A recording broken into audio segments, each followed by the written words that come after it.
मैंने बहुत कोशिश की कि आज मैं करनूल पहुंचूं, लेकिन अनफॉर्चुनेटली मैं नहीं पहुंच पा रहा हूं।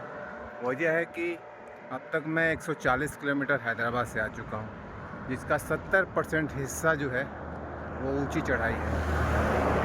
आप साइकिल पे इतना सामान लेके, बैग है मेरे कंधे पे, बैग है, अपना खुद का वजन है, कितना साइकिल चलाओगे भाई।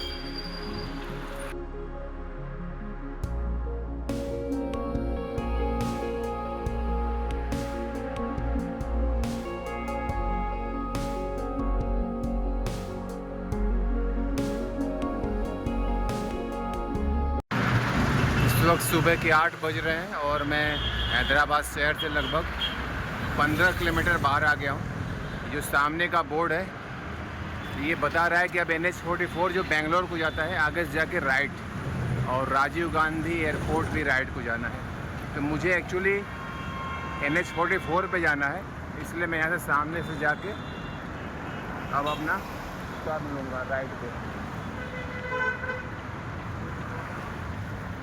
पहले मैं अपने लेन पे आता हूँ और आगे जाके मुझे राइट लेना है।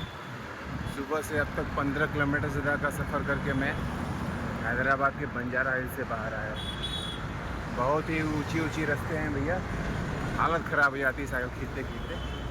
बट फाइनली अब मैं नेशनल हाईवे को कनेक्ट कर रहा हूँ और यहाँ से मैं करनूल आंध्र प्रदेश की तरफ बढ़ूँगा, जिसकी दूरी अप्रॉक्स 190 किलोमीटर है। देखते हैं कहाँ तक पहुँच पाते हैं, डिपेंड्स करता है कि रोड्स कैसे हैं। जय हिंद दोस्तों, ये है PV नरसिम्हा राव एक्सप्रेसवे, जिस पे मुझे जाना अलाउ नहीं है। और मैं कल के अपने हैदराबाद वाले स्टे से लगभग 15 किलोमीटर दूर आ चुका हूँ। इस वक्त मैं हूँ नेशनल हाईवे 44 और मुझे जाना है करनूल, जिसका एरो आपको सामने दिखा रहा है, सीधा जाना है। और यहीं से आगे जाने के बाद राजीव गांधी इंटरनेशनल एयरपोर्ट भी है। तो मेरी आज की मंजिल है करनूल, जो कि आता है आंध्र प्रदेश में। दूरी है लगभग 200 किलोमीटर। डिपेंड्स करता है कि रोड्स कैसे हैं। अगर रोड्स मुझे फ्लैट इजी थोड़े मिल गए नेशनल हाईवे वाले, ज़्यादा ऊंचे नीचे नहीं मिले, तो मैं आज ही पहुंचूंगा। अदरवाइज़ बीच का कोई डेस्टिनेशन देखना पड़ेगा 150 किलोमीटर में। तो चलिए भगवान का नाम लेते हैं और अपनी यात्रा प्रारंभ करते हैं। जय हिंद, जय भारत। तेलंगाना से निकलते हैं और आंध्र प्रदेश में कम से कम 4 दिन का सफ़र करते हुए आंध्र प्रदेश होते हुए हमें बेंगलोर पहुंचना है, जिसकी दूरी है 563 किलोमीटर। तो मेरा अगले 4 दिनों का सफ़र रहेगा आंध्र और कर्नाटक में। करनूल है 201 और बेंगलोर है 557 किलोमीटर। दूरी कोई बहुत बड़ी मेरे लिए मायने नहीं रखती है, डिपेंड्स करता है कि रोड्स कैसे। रोड्स मुझे अच्छे मिल गए तो 557 किलोमीटर को मैं 4 दिनों में कवर कर दूँगा। चलिए जय हिंद, जय भारत। फ़िलहाल मैं सर्विस रोड के थ्रू आगे बढ़ रहा हूँ, क्योंकि ओवरब्रिज बहुत ही तकलीफ़ देने वाले रास्ते हैं, बहुत ऊँचे ऊँचे हैं। पिछले 4-5 दिनों में इसने मेरी सारी एनर्जी को ख़त्म कर रखा है। जय हिंद दोस्तों, कैसे हो आप सभी लोग। सुबह के 8:30 बज रहे हैं और इस वक्त मैं अपने कल के स्टे बंजारा हिल्स हैदराबाद से 20 किलोमीटर आगे आ चुका हूँ। इस वक्त मैं हूँ नेशनल हाईवे 44, जो कि हैदराबाद और बेंगलोर को कनेक्ट कर रहा है। आज का हमारा डेस्टिनेशन है करनूल, जो कि आंध्र प्रदेश में आता है। दूरी है 201 किलोमीटर। डिपेंड्स करता है कि रोड्स कैसे। अगर रोड्स मिल गए मुझे फ्लैट, यानी बहुत ऊँचे वाले नहीं हैं, जैसे कि दिल्ली साइड यूपी में सब रहे हैं, तो 201 किलोमीटर मैं कवर कर लूँगा। बट अगर ऊंची नीचे हिली मिल गए तो फिर कहीं ना कहीं रुकना ही पड़ जाएगा। इस वक्त टेम्परेचर धीरे धीरे अब तेज़ होने वाला है और और सुबह 6 बजे से मैं निकला हूँ। 20 किलोमीटर का सफ़र तो मेरा सिर्फ ऊंचाई वाले रास्तों से गुजरा है और किसी भी तरह से मैं जल्दी निकला क्योंकि ट्रैफिक बहुत ज़्यादा हो जाता है यहाँ से। है बेंगलोर हैदराबाद नेशनल हाईवे 44 और मैं उसी के थ्रू आगे बढ़ रहा हूँ। आप इसमें देख सकते हो ये सारे दूरी हैं। पहला डेस्टिनेशन शमशाबाद है जो कि यहाँ से 8 किलोमीटर है और इस हाईवे पे आप गाड़ियों का स्पीड देख सकते हो। तो मैं ओवरब्रिज पे न जाके सर्विस रोड के थ्रू अपनी यात्रा ज़्यादा पूरा करूँगा क्योंकि ये जो हाईवे है ये कुछ ज़्यादा ही है और डेंजरस भी है। लोग बताते हैं कि इस पे गाड़ियाँ बहुत तेज़ चलती हैं, तो मुझे इनसे थोड़ा बच के सेफ्टी लेते हुए अपनी यात्रा पूरी करनी है।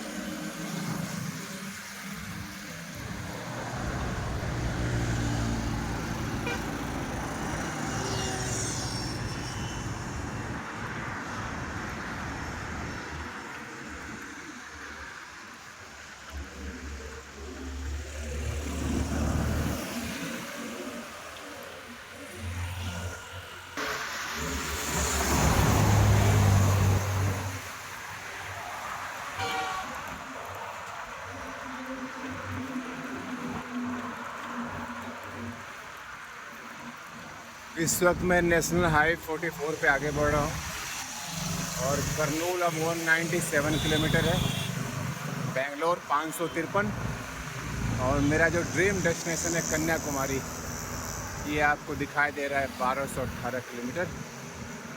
तो कन्याकुमारी आई एम कमिंग और बस मंजिल बहुत दूर नहीं है, ऊपर वाले की बस आशीर्वाद होना चाहिए मेरे ऊपर।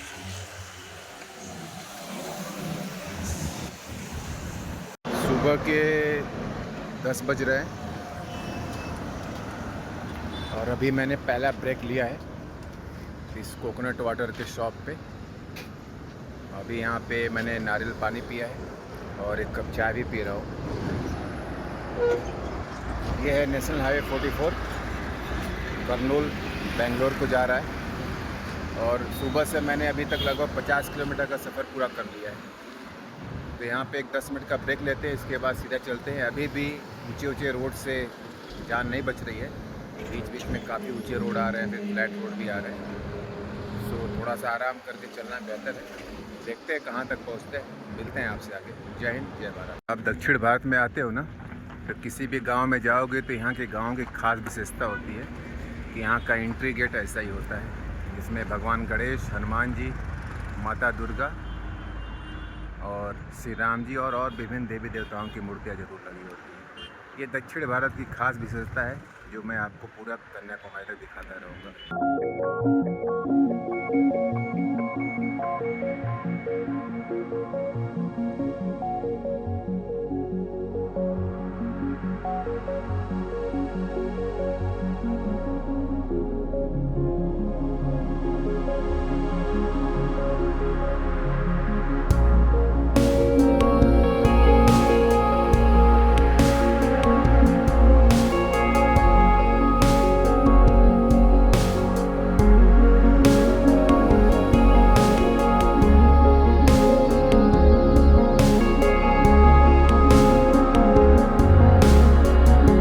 अभी दिन के 12 बज रहे हैं और इस ढाबे पे मैं खाना खाने आ गया हूँ क्योंकि अगर मैं खाना नहीं खाऊंगा ना तो लंच स्किप हो जाएगा। तो ये है चावल, सांभर, इमली की चटनी और ये है नेशनल हाईवे 44।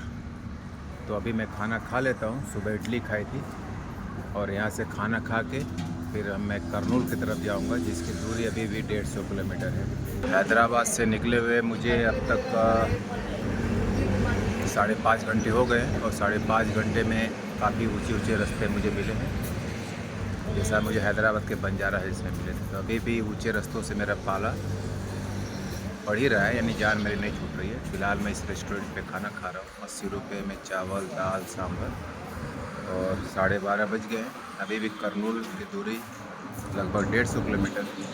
कोई टेंशन नहीं है, आराम से खाना खाकर चलेंगे, जितना कवर होगा आज करेंगे वरना कल पहुँचेंगे। मरने की ज़रूरत नहीं, मेरे पास बहुत टाइम है। चलिए दक्षिण भारत में चावल, सांभर, इडली, डोसा यही खा के गुजारा होगा और ये अच्छा खाना है, प्योर है। ताकत भी देगी। और नारियल का पानी भी पीता हूँ, सुबह भी पिया था और रोज़ पीता रहूँगा। चलिए खा के फिर आगे की यात्रा मिलते हैं। जय हिंद, जय Bharat. Welcome back to my YouTube channel guys. दिन के 2 बज रहे हैं और अपने निवास स्थल बंजारा हिल्स हैदराबाद, यहाँ पे मैं कल हुआ था, वहाँ से मैं 91 किलोमीटर आ चुका हूँ। यह है तेलंगाना का महबूब नगर ज़िला और उसका एक छोटा सा जगह है ये जड़ाचेरला। जड़ाचेरला एक सेंसस टाउन है। सेंसस टाउन्स का मतलब होता है जो ग्रामीण क्षेत्र से शहरी क्षेत्र में परिवर्तित हो रहे हैं। अभी भी जो मेरी मंजिल है करनूल, जो कि आंध्र प्रदेश में आता है, उसकी दूरी है यहाँ से 135 किलोमीटर। और यहाँ के रोड्स अभी भी ऊपर नीचे हैं, इसलिए अभी भी मुझे ट्रैवल करने में काफ़ी दिक्कत हो रही है। तो मुझे तो नहीं लगता है कि इस तरह के रोड पर मैं 135 किलोमीटर आज पहुँच पाऊँगा, क्योंकि 2 बज गए हैं। तो अगले 6 घंटों में मैं कोशिश करता हूँ कि एटलीस्ट 60% डिस्टेंस मैं कवर करता हूँ, और जो बचा होगा उसको मैं कल करूँगा। नेशनल हाईवे 44 और मेरी साइकिल पीछे बिल्कुल रेडी है, मैं भी रेडी हूँ।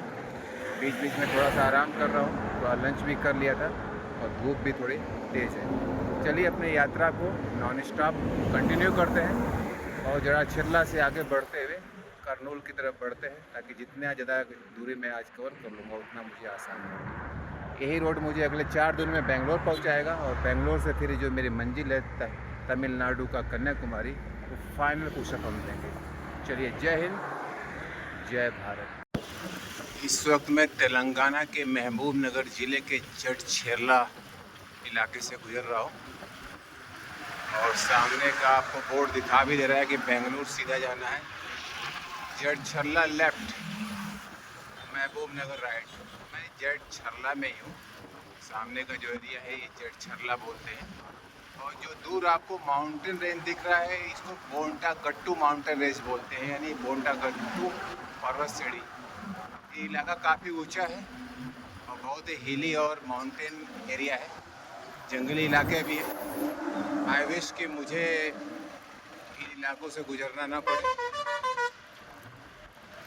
और मैं सीधा सीधा आगे बढ़ता जा रहा हूँ। अब मैं जड़ाचेरला को क्रॉस करके करनूल की तरफ आगे बढ़ रहा हूँ, जिसकी दूरी यहाँ से 120 किलोमीटर है। इस वक्त तापमान 35 डिग्री से ज़्यादा है और हवाएं भी मेरे तरफ ही चल रही हैं, यानी मेरे को बिल्कुल साइकिल चलाने नहीं दे रही है।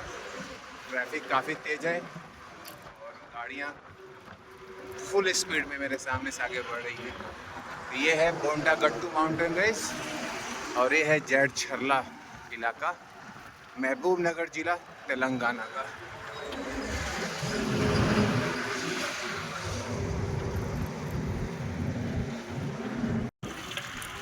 इस वक्त मैं नेशनल हाईवे 44 पे लगातार करनूल की तरफ आगे बढ़ रहा हूँ और अब करनूल यहाँ से लगभग 115 किलोमीटर रह गया है। ये NHAI का प्रोजेक्ट है जो अंडर कंस्ट्रक्शन है और रोड्स इस वक्त यहाँ पे काफ़ी पतले हैं। इस पे सब गाड़ियाँ जा रही हैं, दूसरी तरफ इससे गाड़ी आ रही हैं। टेम्परेचर काफ़ी हाई है लेकिन ठीक है, फिर भी बेरेबल है। और ये फाइनली दक्षिण भारत में प्रवेश करने के बाद नारियल के पेड़ में पहली बार देख रहा हूँ। तो आप भी देखो, हवाओं की आवाज़ आपको काफ़ी आ रही है क्योंकि सामने से हवाएं आ रही है। और ये है हमारे कोकोनट ट्रीज और एक खूबसूरत पौधे हैं। कौन से प्लांट्स हैं मुझे पता नहीं, है तो बहुत खूबसूरत। इसी तरह यहाँ से निकलना है और आज हर हाल में आंध्र प्रदेश की सीमा में प्रवेश कर जाना है भाई। दूसरी तरफ धान के पौधे हैं, इनको पैडी बोलते हैं और साउथ इंडिया में सबसे फेवरेट मेरे यही हैं। हरे हरे बिल्कुल धान के खेत में बस इनको ही ढूंढता हूँ।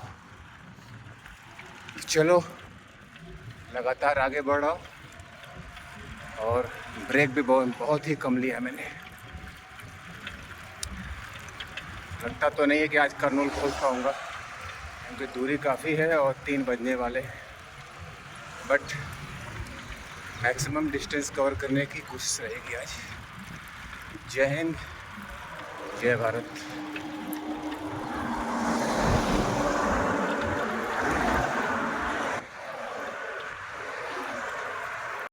इस वक्त दोपहर के 3:30 बज रहे हैं और मैं आज के डेस्टिनेशन करनूल से 108 किलोमीटर पहले हूँ।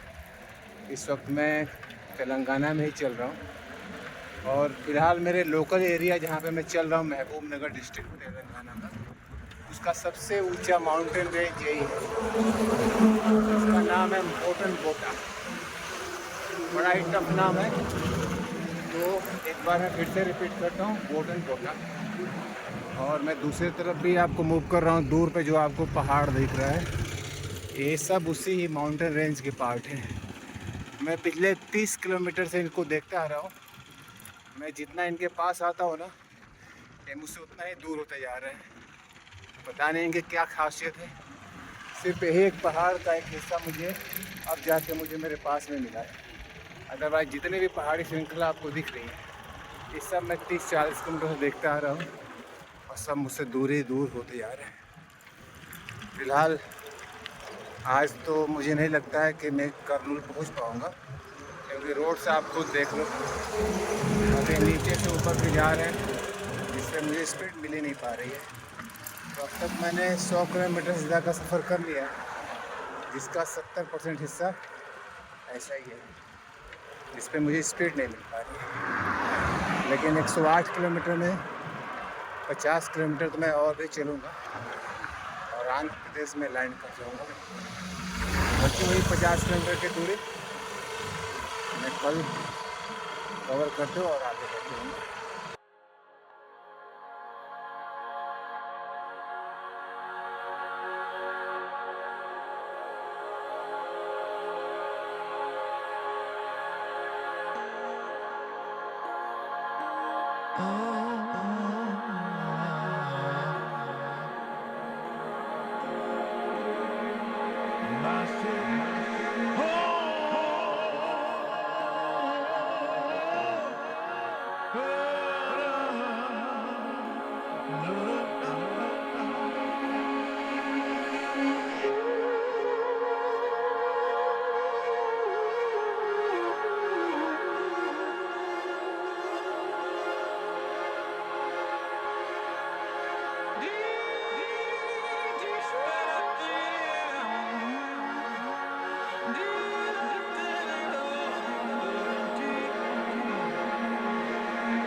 इस वक्त शाम के 5:45 बज रहे हैं और मैं करनूल से अभी भी 73 किलोमीटर दूर हूँ।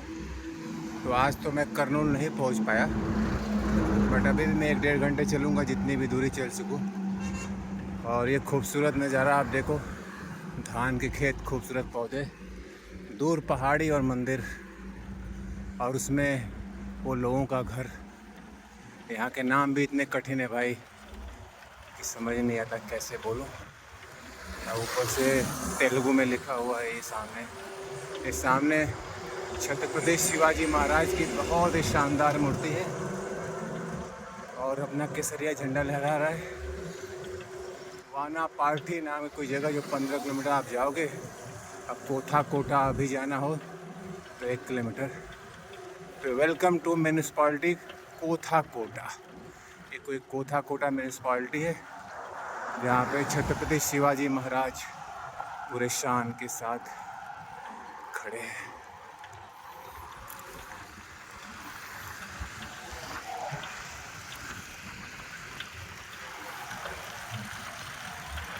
अब यहाँ से बेंगलुरु जो है अभी भी 430 किलोमीटर है, करनूल 73 है और 1113 किलोमीटर है हमारा कन्याकुमारी। चलिए आगे बढ़ते हैं अभी 1-1.5 घंटे में जितना चल पाएंगे, फिर कहीं रहने की व्यवस्था करते हैं। बाकी की दूरी कल कवर करते हुए करनूल से भी आगे जाएंगे। शाम के 6 बज रहे हैं और इस वक्त मैं आंध्र प्रदेश के करनूल से कुछ 70 किलोमीटर दूर हूँ। ये है नेशनल हाईवे 44 और बहुत ही खूबसूरत सा नज़ारा है। आधे घंटे में सूर्यदेव जो हैं वो अस्त होने वाले हैं। मैंने बहुत कोशिश की कि आज मैं करनूल पहुंचूं, लेकिन अनफॉर्चुनेटली मैं नहीं पहुंच पा रहा हूं। वजह है कि अब तक मैं 140 किलोमीटर हैदराबाद से आ चुका हूं, जिसका 70% हिस्सा जो है वो ऊंची चढ़ाई है। आप साइकिल पे इतना सामान लेके, बैग है मेरे कंधे पे, बैग है, अपना खुद का वज़न है, कितना साइकिल चलाओगे भाई। कहते हैं ना हिंदी में कहावत, बैल हो, तो मैं आजकल बैल वाली लाइफ जी रहा हूँ। बैल की तरह खींचता हूँ नॉन स्टॉप। सुबह 6 बजे निकला, इस वक्त 6 बज गए हैं। सोचो 12 घंटे हो चुके हैं। 12 घंटे में मैंने कुल 1 घंटे का टोटल ब्रेक लिया होगा, 5-5 मिनट का। कहीं चाय पिया, कहीं इडली खाया, कहीं लंच किया, कहीं पानी का बोतल भरा और चलता रहा हूँ। और सबसे वफादार कौन है? ये, जो कि हम सबका वज़न लेके चल रही है। इंसान से भी ज़्यादा वफादारी मेरी साइकिल है भाई। मेरे लिए तो पर्सनली मेरी जान है, इसके बिना तो मैं कुछ हूँ नहीं। इसलिए नहीं कि मुझे खींच के ला रही है, वो एक पर्सनल फीलिंग है भाई, मेरे तो जान है ये। और यही मुझे मेरे मंजिल तक ले भी जाएगी और फिर वापस लाएगी और अंतिम सांस तक ये मेरे साथ रहेगी। एक बार एक गायब भी हो गई थी 33 दिन, किसी की बुरी नज़र पड़ी थी, लेकिन ऊपर वाले की मेहरबानी से वापस मेरे पास आ गई। चलिए इस नेशनल हाईवे पे 2 मिनट के ब्रेक के बाद सीधा आगे बढ़ते हैं और देखते हैं 10-15 किलोमीटर और खींचते हैं और कहीं पर रुकने की व्यवस्था करके फिर कल बाकी दूरी तय करेंगे और उससे भी डबल दूरी जाएंगे, यानी करनूल भी जाएंगे और करनूल से भी 70 से 80 किलोमीटर आगे बढ़ेंगे। चलिए, जय हिंद, जय भारत। इतना शानदार नज़ारा तो भाई बहुत भाग्य से मिलता है। ये सब नारियल के पेड़ हैं और उनके ऊपर ये सफ़ेद बगुले मंडरा रहे हैं, वो भी सैकड़ों की संख्या में। शाम के 6 बज गए हैं और इनका टाइम हो गया है अपने अपने घरों को जाने को। आप देख सकते हो एक साथ कम से कम सैकड़ों हैं और वो धान के खेत भी हैं, ये नारियल के पेड़ हैं। ये नेशनल हाईवे 44 और सूर्यदेव भी बिल्कुल अस्त होने वाले हैं। जब इनका अभी सूर्योदय होता है तो मैं शुरू हो जाता हूँ और जब इनका सूर्यास्त होता है उसके बाद ही मैं चलता रहता हूँ। चलो यहाँ से निकलते हैं, आधे घंटे में जहाँ कहीं भी पहुँच जाएं, अपने रहने की व्यवस्था करके आगे बढ़ते हैं। जय हिंद, जय Bharat. Welcome back to my YouTube channel guys. शाम के 6:30 बज रहे हैं और सूर्यदेव भी आप देखो अस्त हो चुके हैं। इस वक्त मैं करनूल से कुछ 70 किलोमीटर पहले इस पेट्रोल पंप पे रुका हूँ। मैंने मैनेजर साहब से बात किया, उन्होंने मेरे बारे में थोड़ा सी जानकारी लिया, क्योंकि भाई देखिए सिक्योरिटी इशू है। वो सेटिस्फाइड हुए, उन्होंने बोला आप यहीं पे रह लो। तो आज मैं इस पेट्रोल पंप पे रुकूंगा और कल सुबह मैं 6 बजे करनूल के लिए निकलूँगा। करनूल से भी 70 किलोमीटर आगे जाऊँगा। दूर आप देखो कि सूर्यदेव जो हैं वो अस्त हो चुके हैं, उनको प्रणाम। कल सुबह सूर्योदय से मैं फिर निकलूँगा और सूर्यास्त के समय कोई 150 किलोमीटर का सफ़र पूरा करूँगा। यहाँ तक आपने मेरे वीडियो को देखा, थैंक यू सो मच। जय हिंद, जय भारत। आज एक बार फिर पेट्रोल पंप का आनंद लेते हैं, जो कि मैंने निजामाबाद में लिया था। चलिए, जय हिंद, जय भारत।